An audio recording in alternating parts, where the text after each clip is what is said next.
पर बुलाना चाहूँगी। हमारे बीच में मौजूद है डॉक्टर अंजलि, मेरी सहयोगी हैं और अभी गोवा की ये सचिव हैं और इनको पुदुचेरी की भी जिम्मेदारी मिली है। बहुत मेहनती हैं और आपने इनको देखा भी होगा थोड़े दिन पहले जो फ्लाइट में इन्होंने एक पैसेंजर की जान बचाने का काम किया था। तो ऐसी हमारी जाबाज सचिव है हमारी पार्टी की और बहुत ही सराहनीय कार्य उन्होंने किया था और मैं उनको मंच पे बुलाना चाहूँगी कि वो अपनी बात यहाँ पर रखने का काम करें। डॉक्टर अंजलि।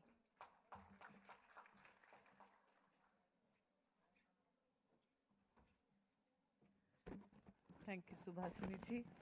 आज ओबीसी कन्वेंशन में उपस्थित यहाँ पे आप सबके बीच खड़े होके बोलने का, आपके साथ संवाद करने का एक मौका मिला। इसीलिए ओबीसी के जो अध्यक्ष है श्री अनिल जी, उनका तो सबसे पहले मैं धन्यवाद कहना चाहूँगी।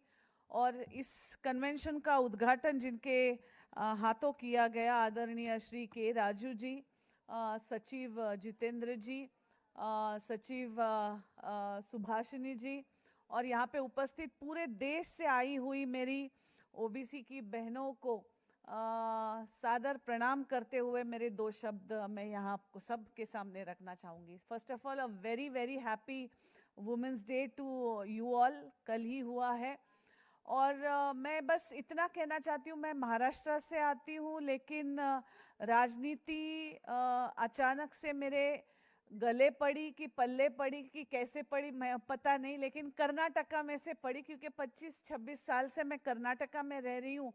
और इसलिए ये बताना चाह रही हूँ क्योंकि मैं एक गायनेकोलॉजिस्ट हूँ और राजनीति का मुझे र भी नहीं आता था। तब एकदम से दिल्ली से किसी ने बोला कि खानापुर एक जगह है जहाँ से कांग्रेस ने अभी तक सीट नहीं जीती है, तो अंजलि वहाँ से कर पाएगी क्या? वहाँ पे समाज बहुत है, तो उनका समाज बहुत है तो कर लेती है, तो देख लो करती है क्या। तो मैंने तो अपने पतिदेव को बोला कि पागल हो के राजनीति और हमारा तो दूर दूर तक का समझ। हालांकि मैं राजनीतिक घराने से आती हूँ जरूर है, लेकिन आपको तो पता है जैसे वुमेन, हम महिलाओं को खास करके जब राजनीति घरानों से आती है या फिर ऊंचे इससे आती है तो उनको बोला जाता है कि आपको आगे नहीं जाना है, मर्दों के आगे नहीं जाना है, आप जो भी करना है गोशे में रह के पीछे रह के कर सकती है। तो हमारा काम तो बस, हम तो इतने इसमें थे। हालांकि मुंबई में पली बड़ी हूँ लेकिन गांव में जब भी जाते थे तो ऐसे रखते थे कि लोगों के सामने भी आना हमें अलाउड नहीं था। तो उस तरह से आते आते जब एकदम से राजनीति करो करके जब बोला गया, तो जब मैं खानापुर गांव में जब गई, वहाँ पे अभी भी ऐसी बहुत सारी सड़कें हैं जहाँ पे रोड्स ही नहीं है, जहाँ पे इलेक्ट्रिसिटी नहीं है। और जब हाल देखा वहाँ पे एजुकेशन और इसका, तब मुझे महसूस हुआ कि अगर मेरा जो 21वीं सदी में, अगर मैंने जो शिक्षा मेरी जन्म जाति की वजह से, जो मुझे मेरे माँ बाप की वजह से मिली है, वो अगर मैं यहाँ पे ये खानापुर में इन लोगों को नहीं दे पाऊँ तो मेरी शिक्षा का कोई मतलब नहीं। और वो लेते हुए, वो सीख लेते हुए कांग्रेस एक जरिया बना। हालांकि मेरे दादाजी ये सब हम कांग्रेस से ही है, लेकिन वो एक जरिया बना मुझे वो लोगों तक पहुंचाने का। और आपको यकीन नहीं होगा, जब कांग्रेस जब किसी का हाथ पकड़ती है और जरिया देती है, काम करने का मौका देती है, तो वो मौका इतने ऊंचाई तक आपको लेके जाता है कि मैं उस जगह पे जहाँ काम कर रही थी 1957 में, वहाँ पे पहला कांग्रेस का एमएलए था।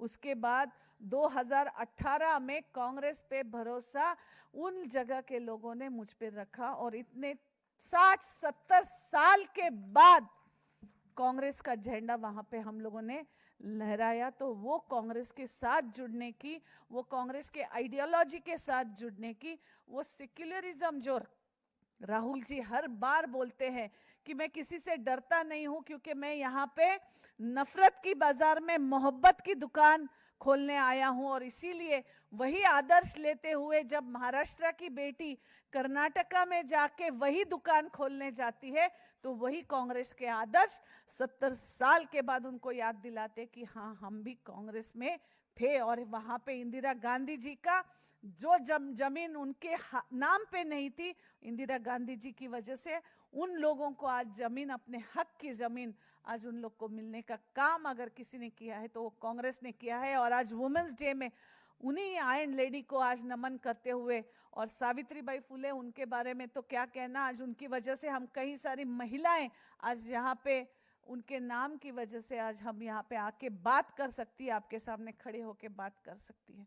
बस इसीलिए मैं इतना जरूर कहूंगी, मुझे भी पता नहीं था, मेरे से पहले मैं सुन रही थी सब महिलाओं को, एक दो ने बोला भी, हमें भी नहीं पता था कि महिलाएं हम ओबीसी में आते, मुझे भी नहीं पता था कि कर्नाटका में हम महिला, मतलब मेरी जो कास्ट है वो ओबीसी में आती है।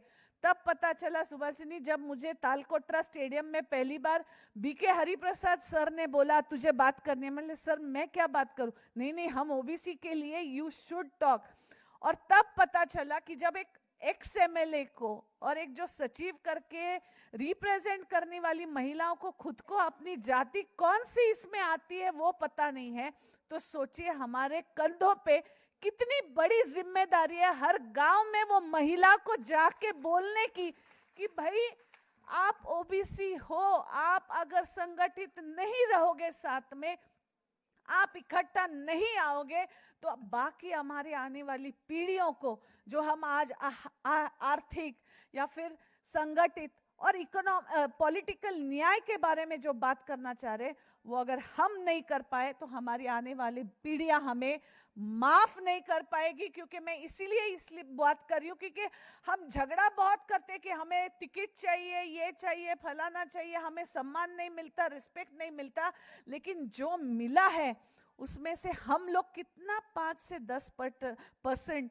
जिनको नहीं मिल रहा है उसको देने में भी लगाते, ये भी जरा आज सोचने की बात है। आज यहाँ पे मुझे लगता है जो भी महिला आज दिल्ली में इंदिरा भवन में इतनी बड़ी संख्या में आ चुकी है, वो भी एक बहुत बड़ी बात है, एक बहुत रिस्पेक्टेबल जिम्मेदारी लेके आप यहाँ पे आए हो। और इसीलिए आप सभी का फिर से एक बार तहे दिल से धन्यवाद करते हुए, खास करके मैं तो आई थी आप लोगों के साथ, आपके बीच बोलने के लिए, बीच में बैठ के आप लोगों के साथ सुनने के लिए। ये एकदम से इन्होंने स्टेज पे बुला के, सुभाषिनी ने जो मुझे आपके साथ इस तरह संवाद करने का एक जो मौका दिया, इसीलिए ऑर्गेनाइजर्स का, आदरणीय के राजू जी का, खास करके जितेंद्र भाई का और सुभाषिनी का भी बहुत तहे दिल से धन्यवाद करते हुए मैं मेरे 2 शब्द यहीं पे समाप्त करना चाह रही हूँ। और एक रिक्वेस्ट करती हूँ, जरूर प्लीज ये अपॉर्चुनिटी यूज करके अपने अपने गांव में, अपने अपने जिले में, अपने अपने गली में ही सही, लेकिन महिलाओं को संगठित कीजिए। कोई एक ऊपर आएगी तो दूसरी नीचे दिखाएगी हमें, ये बहुत एक महिलाओं में बहुत छोटी सी बात बहुत होती है। मैं अगर सुंदर हूं तो मैं ही अकेले आगे जाऊं, मेरे साथ 4 सुंदर लड़कियां, एजुकेटेड लड़कियां अगर आएगी तो वो मेरा जगह ले लेंगे। एक बात है यहाँ पे जो लिखा है, ना कोई आपके इसमें दे सकता है जो आपके डेस्टिनी में है, ना कोई दे सकता है, ना कोई छीन के ले जा सकता है। बस ये बात हमेशा मन में याद रख के अपनी तरह हजारों नहीं लाखों महिलाओं को अपने साथ जुड़ते हुए आगे राहुल जी के लिए, क्योंकि 2029 में हमें उनको प्रधानमंत्री करके देखना है, और अगर वो देखना है तो वो आधी आबादी जो हमारी महिलाओं की है, वो आधी आबादी उनको काफी है देश का प्रधानमंत्री बनाने के लिए। थैंक यू, धन्यवाद। फिर से एक बार very very happy women's day to you all. Thank you.